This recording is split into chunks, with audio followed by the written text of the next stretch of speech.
കഴിഞ്ഞ ദിവസം കോഴിക്കോട് നിന്ന് കണ്ട ഒരു കാഴ്ചയാ എന്നെ അത്ഭുതപ്പെടുത്തിയ. ഒരു ഓട്ടോ ഡ്രൈവറും ഒരു പെൺകുട്ടിയും തമ്മിൽ തല്ല. അപ്പൊ ഞാൻ കരുതി ഈ കോഴിക്കോട് നിന്ന് കേട്ട് കഴിഞ്ഞാൽ നമ്മളൊക്കെ വിചാരിക്കുന്നത് കോഴിക്കോടിന്റെ നഗരം ഹൃദയം കൊണ്ട് വിശാലവും ഭയങ്കര സ്നേഹമുള്ള മനുഷ്യരാ. ഞാൻ തിരുവനന്തപുരംകാരനാ. അപ്പൊ ഞാനിങ്ങനെ ഭയങ്കര ക്യൂരിയോസിറ്റിയോട് അടുത്ത് പോയി നോക്കാം, ഇതെന്തിനാ ഈ അടി.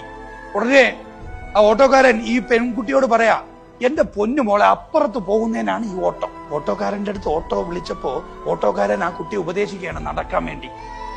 ഇത് ഏത് ലോകത്ത് നടക്കൂടാ കോഴിക്കോടല്ലാതെ. എനിക്ക് കിട്ടേണ്ട ഒരു 100 രൂപ വേണ്ടെന്ന് പറഞ്ഞിട്ട് ആ കുട്ടിയോട് ഉപദേശിക്കുക, എന്താ എന്റെ പൊന്നുമോളെ, തടിയൊക്കെ ഒന്ന് കുറയണം, ആരോഗ്യം വേണം, അതിന് വല്ലപ്പോഴും നടക്കണം എന്റെ മോളെ, വെയിലില്ലല്ലോ മക്കളെ. ആ ഓട്ടോ ഡ്രൈവറും കച്ചവടം ചെയ്തത്. അയാൾക്കും സ്വന്തത്തോട് ഇഷ്ടമൊക്കെ ഉണ്ട്, അയാൾക്ക് കുടുംബമുണ്ട്, അയാൾക്ക് വീട്ടിൽ ചെല്ലുമ്പോ അരി മേടിക്കണം. പക്ഷെ ഇടങ്ങേറായ കുറെ പുതിയ ജനറേഷനിലെ കുട്ടികൾ എക്സസൈസ് ചെയ്യില്ല എന്ന് കണ്ടപ്പോൾ ആ മനുഷ്യൻ പറയാ, എനിക്ക് കച്ചവടം വേണ്ട, മോളെ നടന്നു പോവാൻ. അതിന്റെ പേരാണ് ആത്മീയത. ആത്മീയമായി ജീവിക്കാൻ സാധിക്കണം, ആത്മീയമായി കച്ചവടം ചെയ്യാൻ സാധിക്കണം. ആത്മീയമായിട്ട് ജീവിച്ചാൽ നിങ്ങൾക്ക് ആത്മീയമായിട്ട് മരിക്കാൻ പറ്റും.